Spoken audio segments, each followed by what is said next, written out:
and at 10, Werewolf by Night. The first time we've seen Moon Knight in the comics actually wasn't in his own series, but rather Werewolf by Night number 32. He faced off against Jack Russoff, aka Werewolf by Night, making Russoff his enemy. However, technically, Moon Knight was the villain in this scenario, hence its placement at number 10. Jacob Russoff is a werewolf, but unlike his dad, also a werewolf, Jack could control when and where he would transform, not just under a full moon. He had much more control over his abilities in werewolf form as well, except for when there was a full moon, because that's when Jack would be at his strongest, but also completely out of control, which is a concept that sounds a lot like a D&D character. His superpowers include werewolf physiology, along with superhuman strength, speed, durability, agility, stamina, a healing factor, and of course a hairy body packed with a nasty set of teeth and killer claws, something the ladies love. And at 9, Morpheus. Morpheus first appeared in Moon Knight number 12 back in the early 80s, and he's one of the rare horrifying characters that people actually feel sympathy for. Despite his vampiric appearance, he should not be mistaken for Morbius. This is a different person. The character who's getting the standalone movie, no one knows what universe it's in. Yeah, Morbius is indeed a pseudo-vampire, while Morpheus is something else entirely. His real name is Robert Markham, and he got sick from an old virus that caused segments of his DNA to be inhibited by the virus. He sought medical attention, and Dr. Peter Alron gave him an untested drug to help him, but it all backfired, causing Markham to change dramatically appearance-wise while also taking away Markham's need for sleep and giving him unfathomable psionic powers. However, the lack of sleep rendered him crazy, after which he had taken the alias Morpheus after the Olympian god of dreams.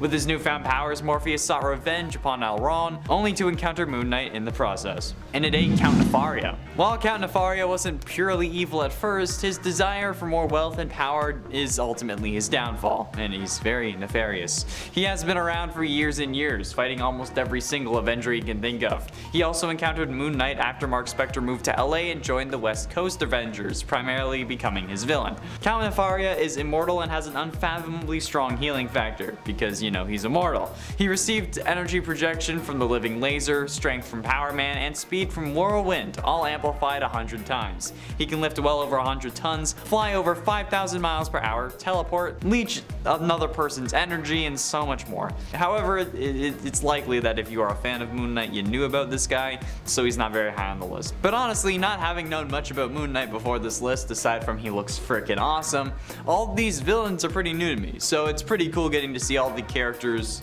that this guy has faced, and hopefully you at least hear about a few that you didn't know about. But no complaining if you're a Moon Knight superfan, okay? That's not allowed. That's cheating.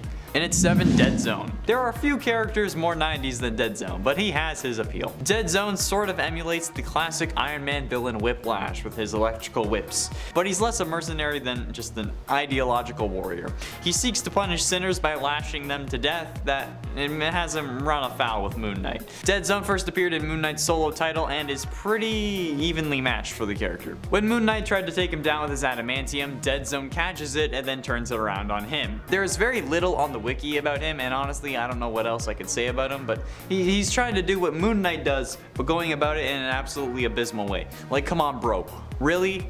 Whips? Like, I get that they're OP in like the Spider-Man PS4 game, but seem seriously underpowered in real life or in comic books, unless they need them for plot or you're into that kind of thing. And at 6, Black Spectre. Carson Knowles was a veteran who returned home without applause. His job had been passed on and his wife left him with their son. He barely got by as a delivery man and found out his son was killed by phone. After his car was stripped for parts and a mugger accosted him, Knowles snapped and beat the man nearly to death. Seeking to destroy the city that treated him so badly, Carson Knowles ran as a dark horse candidate for mayor on his father's name and political connections. He also created a second identity as Black Spectre, beating and blackmailing the local precinct boss to support Knowles, and then in a fight with Moon Knight his mask slipped, but Moon Knight was unable to convince anyone that the mayoral candidate Knowles and Black Spectre were the same person. Eventually though, Moon Knight defeated Black Spectre in public, and his assistant Marlene Arlone uncovered Knowles' corrupt plans for the city and his political office. So at least he lost. Halfway through into number 5, Shadow Knight. Shadow Knight's real name is Randall Spector, Mark's younger brother. He was envious of Mark his entire life, which turned him into a horrible criminal. There was a murderer on the streets killing nurses called the Hatchet Man, so Moon Knight used his girlfriend Marlene as like bait to catch the killer. The plan worked, but Marlene perished. Yeah, and to make matters even worse, the Hatchet Man was revealed to be Randall. Randall later joined the cult of Khonshu, which ultimately resulted in him receiving the same powers as his brother Mark. However, he ended up choosing to use them for evil, donning the pseudonym Shadow Knight. Because, you know, every character needs to have a reverse version of themselves. Reverse Flash, Dark Archer, Bizarro. It was devastating for Mark to fight his brother and ultimately kill him by slitting his throat with a throwing crescent. Yeah, it doesn't get much worse than that, especially when you learn that Mark tried protecting Randall their entire lives. But then again, he killed your girlfriend, so... In at 4, Midnight Man. Originally a collector of art, Anton Mogart would commit robberies at the stroke of midnight to build his collection. When Moon Knight stops him, he seemingly drowns in a river, but instead, he ends up becoming deformed by the waste found within the sewers. Then he goes insane and starts collecting trash, and teams with Bushman to defeat their sworn enemy. When Midnight Man finds out he's dying from cancer, he decides to find his son, hoping that he can share some of his final moments with him. Mogart does what he can to stop his son from turning to a life of crime like he once did, and in the wake of his death, he becomes the hero Midnight. It didn't last, and he ended up becoming a cyborg for the Secret Empire, which, while sounding bad, I think it would be kinda cool, like, to be a cyborg. Like, as long as I still have, like, my free will, and my programming isn't controlling me, because that just doesn't sound like fun. Like, I want to be able to turn my arm into a giant cannon. That'd be great. Someone tries to mug me, I'm just like, sorry. Getting close to the end in number 3, Seth Falcon. He belongs to a Scottish sect of Knights Templar and has several amazing powers. I'll never do that accent again. Falcon first appeared in Mark Spector Moon Knight number 43. Seth Falcon is immortal, has superhuman strength and stamina, but his strongest power is his touch. Using his clawed fingers, Falcon can drain the life force out of any living being, aging them in the process. If he holds his grip for long enough, Seth can drain the entire life out of somebody, all of it, turning them into a rotted skeleton. However, there's a catch. Due to biofeedback, the draining process backfires if Seth uses it on anybody who shares his DNA code, even partially. Simply put, he can't drain his relatives because it causes a series of issues that then hurts and weakens his powers. And yep, that's right. You guessed it, of course, Moon Knight turns out to be one of his long-lost relatives, so Falcon has to rely on his superhuman strength and stamina to outlast Mark Spector in any mutual fight, which is good, because that kind of like levels the playing field. Penultimately, in at number 2, Cactus. Sometimes a name is just a name. It can have meaning, or it could just be something cool that the guy thought of that ended up kind of making sense. Other times names are extremely direct and are probably too on point. That's the case with Cactus, who is exactly what he sounds like and nothing more. Created by Dominus, he's been a villain of the West Coast Avengers and Moon Knight on various occasions.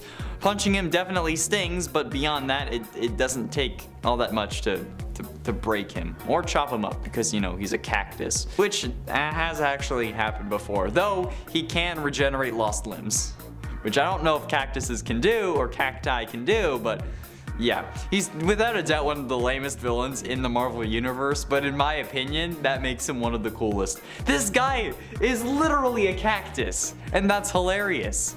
A couple years ago, the girl I was with at the time and I came up with a superhero that we called Cact Guy, who was basically in essence Cactus, and we didn't know that it was actually a thing. But it's funny to me that someone actually made this and then put it in the goddamn Marvel Universe.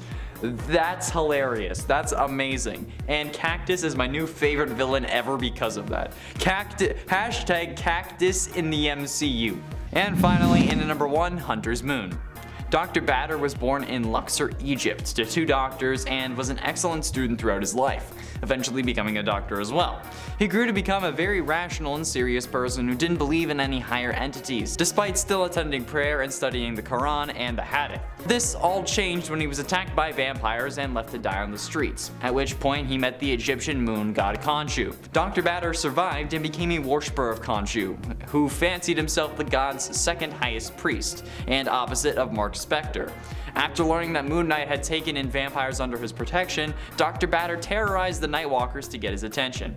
Hunter's Moon eventually confronted Moon Knight, chastised him for taking in enemies of Khonshu, and expressed his intentions to correct him. Dr. Batter beat Moon Knight and invaded the Midnight Mission to kill the vampires, but Spectre recovered and knocked him unconscious after attacking him from behind.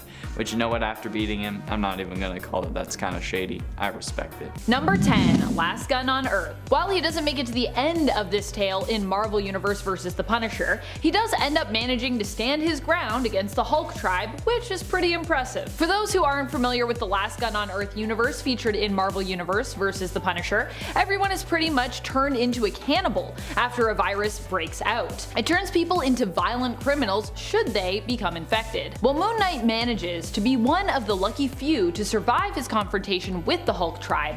He does not manage to survive after being turned into a cannibal by Dr. Doom, who claims that he can cure people of the virus in exchange for being declared Emperor of the Earth, but instead turns everyone who wears one of his Doomstones into cannibals, betraying those he promised to cure to.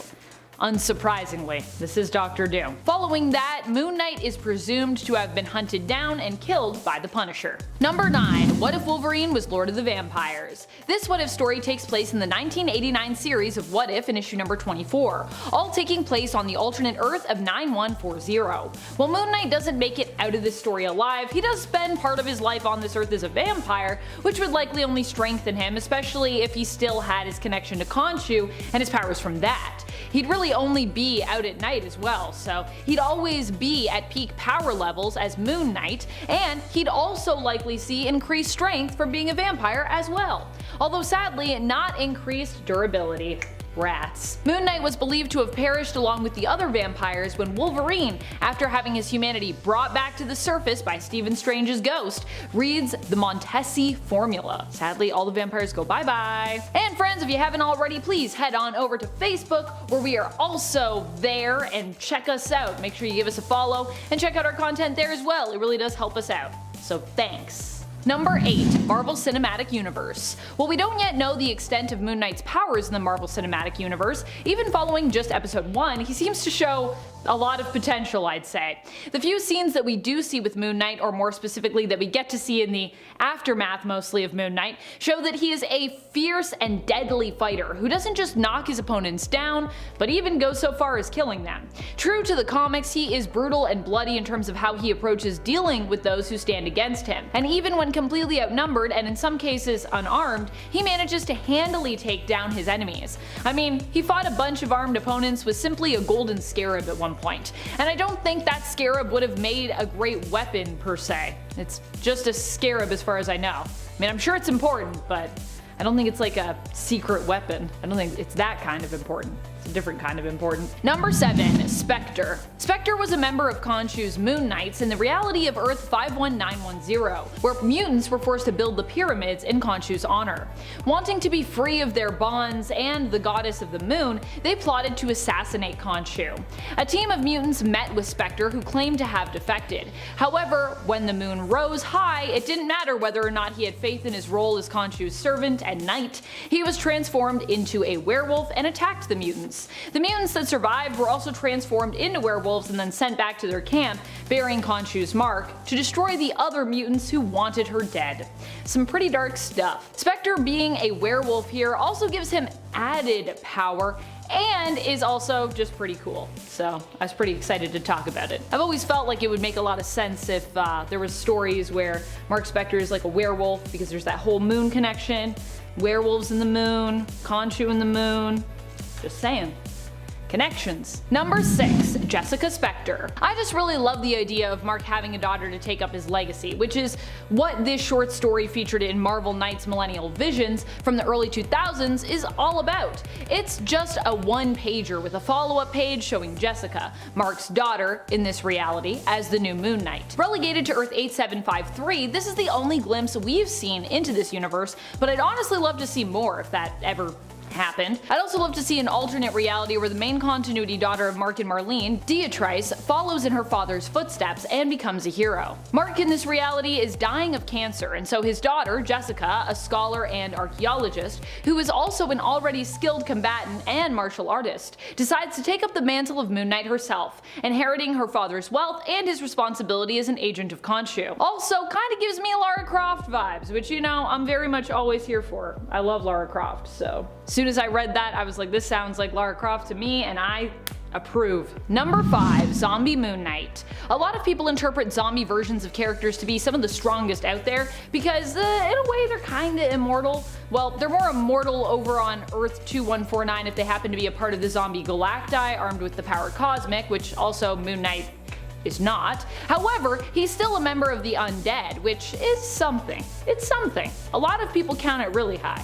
I count it moderately high, obviously, because this is number 5. It does mean that he is pretty insatiable when it comes to his hunger for human flesh, and pretty difficult to stop. But this relentless version of the hero still probably isn't the most powerful one around, because inevitably, he does end up dying, being killed by Deadpool no less, even with all those zombie boosts. He did still have his moon-related powers, however, which Moon Knight is believed to have in the main continuity, but they weren't enough to save him from having his head removed. Number 4.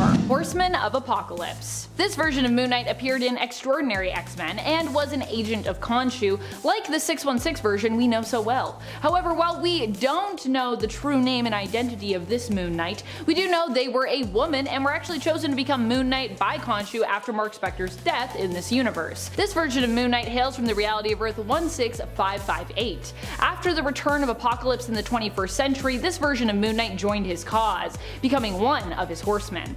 In addition to her regular power set as Moon Knight, this version of the character would likely also have been augmented by Apocalypse and appears to have an extremely strong telepathic resistance. Number 3. Viloc Prime Moon Knight. This version of Moon Knight was, as they sound, turned into a Viloc Prime by a mutated version of the Legacy virus. He hails from the reality of Earth 8545 and made his first appearance in Exiles issue number 20. Being of the Viloc Prime would mean he would have powers granted to him similar to those of the mutant and self-soul friend of Cypher, Warlock, combined with his already impressive ability and power set, presumably that we see demonstrated by the 616 version of the character. This version of the character appeared in Exiles as a villain, as the Exiles came into conflict with him and his other fellow heroes turned Technarch. Number 2. Ultimate Moon Knight. While Moon Knight isn't typically associated with having superpowers, or at least it's sometimes left more ambiguous, this version of him definitely does appear to have superpowers.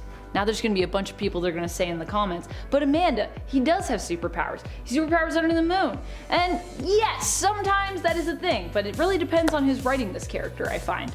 It's just my opinion. Take it with a grain of salt. Ultimate Moon Knight is quite durable and even managed to recover from being thrown into a coma. Also, I don't know how you just wake up from a coma, but that is some kind of power. He also exhibited levels of super strength, at least based on feats that we've seen him accomplish, but there is also just the fact that even in the Ultimate Universe, Moon Knight himself receives a mystical power upgrade as well from Doctor Strange Jr., the son of the original alternate version of Stephen Strange, who in this universe went MIA, and later on his son inevitably basically goes on to take his place. I'm like, let me tell you about the Ultimate Universe quickly. Number 1. Earth X. On Earth X, Moon Knight was unable to die, and it was believed his powers were not granted to him by the Egyptian moon god, Khonshu, but instead by vibranium dust, which he inhaled while lying on his deathbed in that fated Egyptian tomb that we also know from the Earth 616 continuity. He drifted away from those closest to him and became almost wraith-like in appearance due to his immortality. Oh yeah, he also ended up becoming immortal, thanks to the Reanimator Stone. So yeah, he's immortal. He helped the hero Mar-Vell secure it, defending it against the Sons of Set, as Mar-Vell wanted to use it in the paradise that he was trying to construct. When it was taken, Moon Knight died, but joined forces once more with Mar-Vell in the realm of the dead, aiding him in his fight against Death, whom he planned to defeat in order to create paradise. After the battle, Moon Knight was given a place in paradise as well.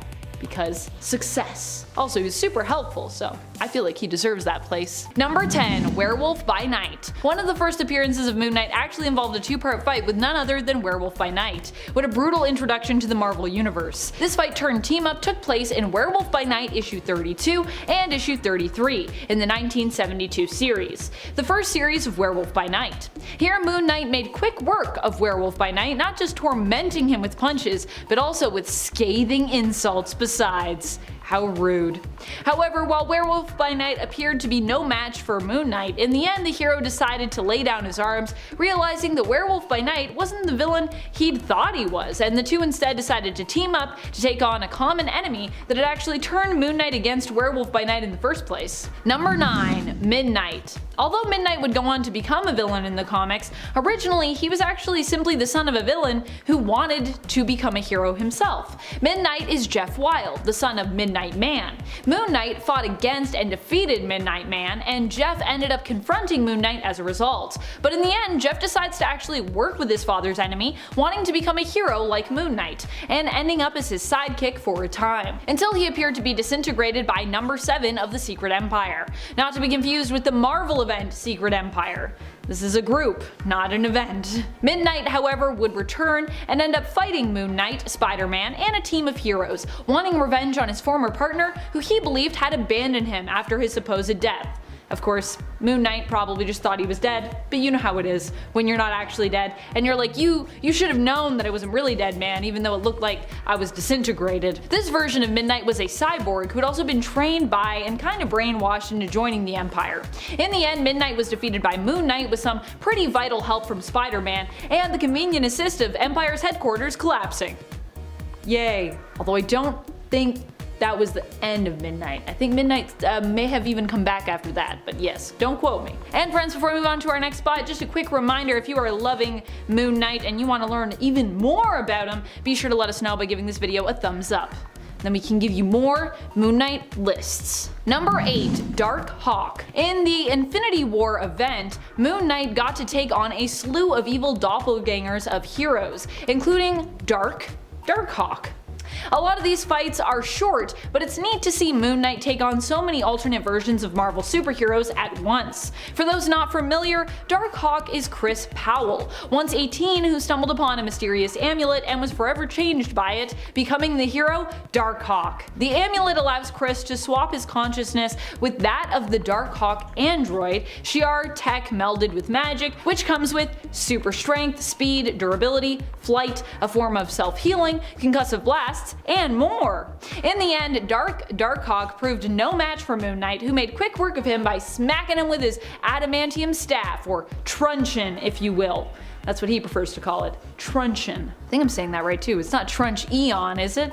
Probably not. I've never used a truncheon myself, but that's just based on how it's written, I'm assuming. Number 7. Daredevil. Daredevil and Moon Knight have fought one another in a team-up where Moon Knight came out on top thanks to the bombardment of loud noises and his adamantium truncheon before deciding to work together. But he's also squared off with Daredevil's evil doppelganger as well in his Infinity War tie-in. Here Moon Knight has some help from other heroes, but also ends up being the one to take down evil Dop DD, as well as a whole slew of others who gang up on him in the end. Though thankfully he is shortly thereafter joined by some reinforcements as other heroic colleagues show up to help with basically the army of evil doppelgangers that are wreaking all kinds of havoc still. These doppelgangers, they never end, they're endless. Number 6. Black Knight. Another evil doppelganger that Moon Knight comes up against during the Infinity War tie-in is Black Knight. Now granted, this isn't the real Black Knight, but it is a version of him. Black Knight and Moon Knight squaring off is also something that is just neat to see because they're both kind of like opposing knights in terms of design at least. Black Knight is a medieval inspired knight dressed all in dark, Dane Whitman, who typically fights with the ebony blade, and Moon Knight is an Egyptian inspired mummy looking dude dressed all in white and here fighting with his adamantium staff. Though Moon Knight fights with a slew of different weapons as well in the comics. Number 5. Deadpool. Wade Wilson is known for being pretty unstoppable unstoppable with his healing factor and his rad merc moves, but not so unstoppable that Moon Knight can't stop him. These two duke it out as a result of a misunderstanding in Vengeance of Moon Knight issue number 7, and fought once more in the next issue over a difference of vigilante ideologies in issue number 8. Moon Knight both times makes pretty quick work of Deadpool, not being able to fully kill him of course because of his healing factor, which is kinda just what Moon Knight wanted and needed anyway in this fight. Someone he could go all out on without the fear of killing them. So it's kind of a perfect match. The other thing that makes these two going head to head so interesting is the fact that they both have their own mental health issues and both are known for hearing and talking to voices in their head, which makes for some pretty cool moments and pretty fun dialogue. As different as Deadpool and Moon Knight are, they share a lot of similarities as well. There's a lot of neat overlap there even though they're very different. Different but similar. Number 4. Beast. During his Infinity War tie-in, Mark Spector Moon Knight issue number 43, Moon Knight also faces off against an evil doppelganger of Beast, aka Hank McCoy. The battle ends up being more tricky than when he faced Black Knight. Moon Knight actually has to employ some quick thinking to beat Hank's evil alternate, and it seems that both are evenly matched momentarily, with both applying lessons they are learning about one another in battle to their tactics. However, in the end, Moon Knight manages to out-strategize even the evil version of one of the most intelligent X-Men members. After Moon Knight defeats Beast's evil counterpart, Hank himself congratulates him for his quick thinking, complimenting his style. Real Hank, not a evil Hank, just to be clear. Number 3. Black Panther. Well, really, Moon Knight survived a fight with Black Panther, but just as it seemed he was defeated, he did get back up and end up with the Phoenix Force merged to him, so I think we can call that a win for Moon Knight. If a fight ends with you getting an insane level of power like the Phoenix Force, you're winning, at least in the long run in my mind, even if you had to take a smackdown on your way to getting said power. These two duke it out in issue number 36 of the 2018 Avengers series, which I believe is considered volume 7. Moon Knight seems convinced that Black Panther is not himself, but is actually Mephisto, and fights against his Wakandan teched-out suit, as well as Black Panther's own fighting skills, prowess, and power behind said suit. In the end, Black Panther ends up knocking him to the ground, but decides not to end Moon Knight. However, Moon Knight is then still able to finish his prayer, and is rewarded with the Phoenix Force, which bonds with him, making him nigh invincible. Number 2. Spider-Man. Moon Knight ends up facing off against Spider-Man after mistakenly believing he was the one responsible for a building being blown up. In truth, it wasn't Spidey behind the explosion, but the two still ended up duking it out on a rooftop. This happened not in the main continuity, but in the reality of Earth 1610, with 1610 Peter and 1610 Mark Spector, aka Moon Knight. While Spider-Man proved to be a pretty powerful opponent for Moon Knight, in the end Spider-Man still decided to run away rather than continue to fight the vigilantes, so I think we can consider that a win for Moon Knight. I feel like he scared Spider-Man enough that he was like, why am I even still staying here? I'm just gonna get out of here. I'm not gonna fight you.